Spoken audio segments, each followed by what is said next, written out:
If you look at a GLD, which is obviously the largest, they've had inflows, in the last month, they've had inflows, net inflows, this year, fairly significant. Still way below where we were, 2 years ago, 3 years ago. I just looked it up, $4.4 billion of net inflows in the last 3 years. $4.4 billion of net inflows in the last 3 years. Outflows in the last 3 years. It's astonishing. And that's not even going back to 2011-12. You go back to 2010-11-12, I don't know what the number is, frankly, but they've lost, the GLD was significantly larger in terms of its share count since then. So I think what's fair to say is that even though Western investors let's talk North American. Over the past few years, the largest gold ETF, GLD, has seen some net inflows, about $4.4 billion over the last 3 years. However, this is still much lower than the inflows it experienced 2 or 3 years ago. Looking back even further to 2011 and 2012, GLD was much larger in shares outstanding, meaning it has seen significant outflows or declines since then. While North American investors have been somewhat cautious, European investors are now starting to return to ETFs more actively. Despite recent inflows, U.S. investors' interest in gold ETFs remains relatively subdued compared to previous years. The speaker, Adrian, explains that analysts missed the gold rally because they looked at the wrong factors. Traditional Western indicators like real interest rates, inflation, and the U.S. dollar. However, gold's recent surge has been driven mainly by non-Western buyers, especially central banks and Chinese consumers, who aren't focused on U.S. monetary policy. Instead, these buyers are motivated by concerns over economic instability, currency devaluation, especially the yuan, and distrust in local banking systems. Wealthy families and institutions in Asia, the Middle East, and Europe also buy gold to hedge against rising global debt and financial uncertainty. With limited options like real estate or crypto, many see gold as a safe and accessible store of value, particularly in China, where premiums on the Shanghai exchange show strong demand.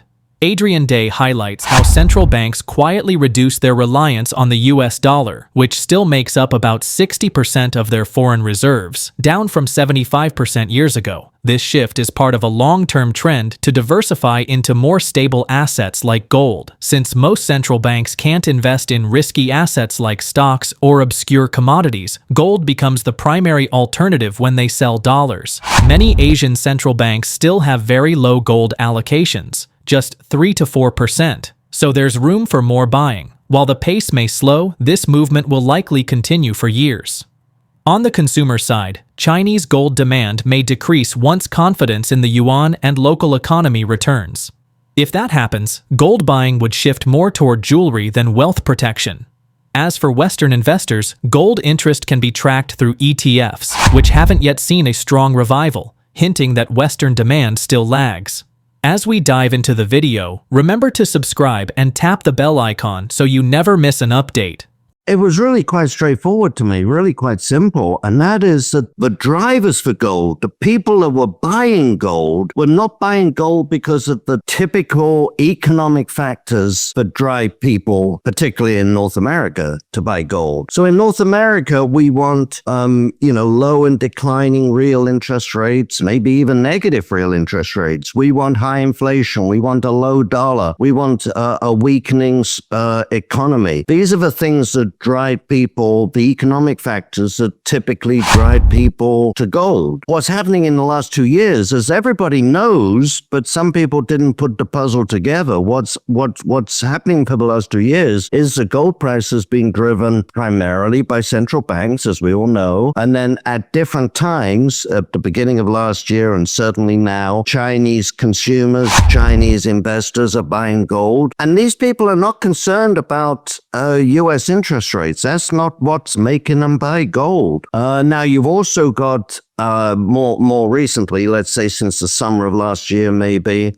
you've also had more people buying gold, individuals, wealthy families, wealthy or institutions, wealthy families, particularly in Asia and the Middle East. Also, Europe started last last summer, and they are buying gold because of concern about the global fiscal situation, the huge debt in the US.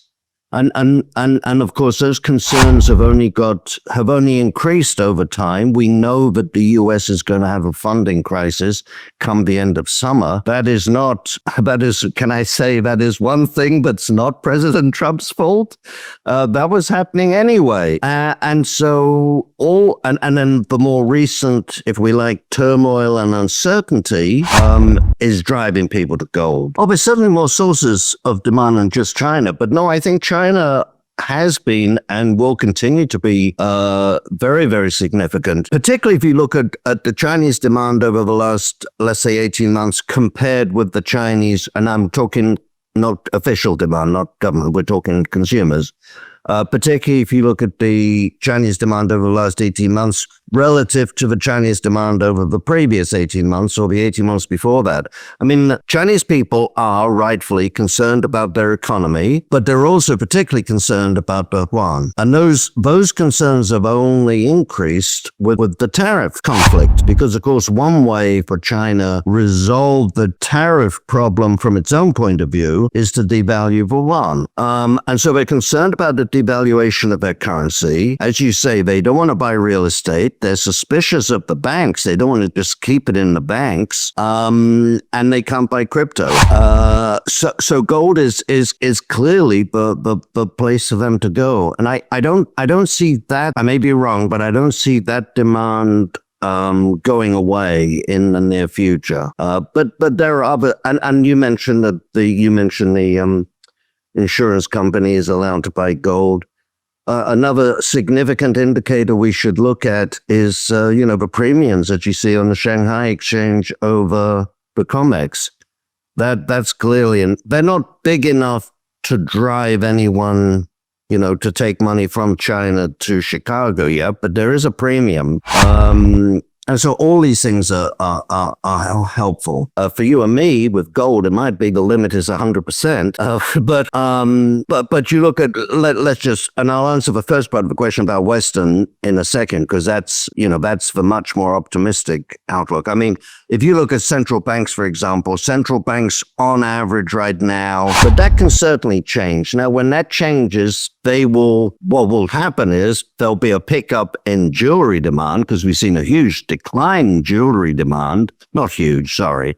We've seen a decline in jewelry demand as they buy physical, for protection. But we will certainly see a decline in gold buying overall if Chinese consumers typically become comfortable with their own economy and currency. But the Western investor is interesting. As you know, I mean, the best way to look at it from my point of view is the ETFs. Adrian Day is puzzled by the lack of investor interest in gold mining stocks, despite gold reaching all-time highs and miners reporting strong fundamentals. Although there's been a slight uptick in fund inflows recently, overall money is still flowing out, over $3 billion from the GDX this year alone. Meanwhile, gold miners have seen 5 straight quarters of expanding profit margins due to rising gold prices and stable or falling costs, like energy and local currencies.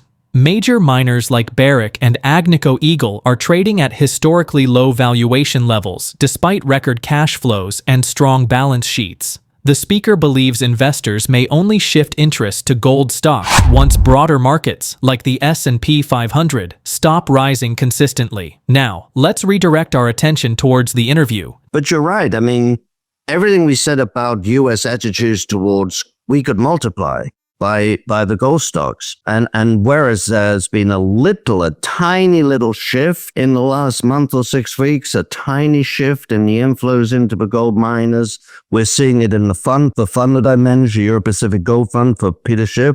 We're seeing a little bit of inflows. You look at the GDX, for example. The GDX has had, over the last month, has had some days of inflows, some days of outflows. It's still outflows. I'll just give you the numbers. In the last 4 weeks, 750 billion has flowed out to the GDX. This year to date, over 3 billion has flowed out to the GDX. Now, I start wondering if I should, as a friend said to me yesterday, if I should become a zero salesman, because I don't get it. You've got gold at all-time record highs. You've got the margins expanding because as gold is going up, costs, certainly in the last 6 months, have been rising at a much slower pace than the rise of gold. And in the last month, of course, the oil price has come down. The commodity currencies have been very weak. And that's, commodity currencies like the Australian dollar, Canadian dollar, the currencies of the countries where the mines are located is the second largest cost input for operating a mine, because that's where all your local costs are, your people, your housing, your food, everything. So energy is number one, commodity currencies are number two. And so costs this quarter might actually have come down. And in the first quarter, most of the companies that have reported had costs well under control. So, and for some of them, they have come down for 5 quarters in a row. The gold sector of the New York, or the S&P rather, the S&P, gold sector, not the stocks in the 500, but the S&P does a whole industry classification. It's been the industry with the most rapid growth in cash flow over the last year. So record highs, record cash flows, still low valuations.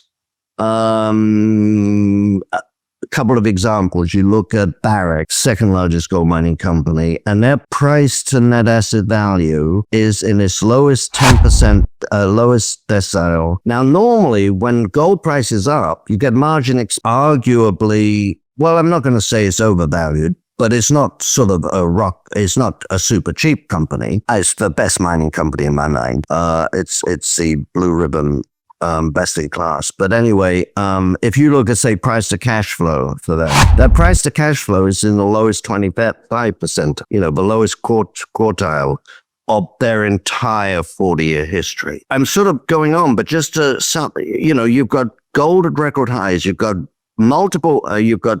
record cash flows for most companies, you've got strong balance sheets. The XAU is actually cash positive on the balance sheet, which is in aggregate, which is staggering for a capital intensive business. Now, some of that includes royalty companies, but even if you look at the big mining companies, they've all got solid balance sheets right now, and most of them are cash positive. You've got low valuations for the stocks. You've certainly got low prices. I mean, for most of these stocks, they're still trading at lower prices today than they were back in 2023. This is crazy. Now, of course, price is not as important as value, but you've got low values, low prices. What is it going to take to make people want to allocate money to gold? I mean, I think, again, what it's going to take is when the S&P stops going up month after month. Despite gold hitting record highs and gold miners showing strong profitability, investor interest in gold stocks remains surprisingly low, especially among Western investors. This disconnect suggests many are waiting for broader market signals before reallocating funds. Meanwhile, the ongoing shift by central banks and non-Western buyers toward gold highlights a long-term trend of diversification away from the US dollar and traditional assets. How this dynamic will evolve depends partly on economic conditions in Asia and the West and investor sentiment in global markets. Share your thoughts in the comments below. We'd love to hear from you. If you found this helpful video, don't forget to give it a thumbs up and subscribe for more content.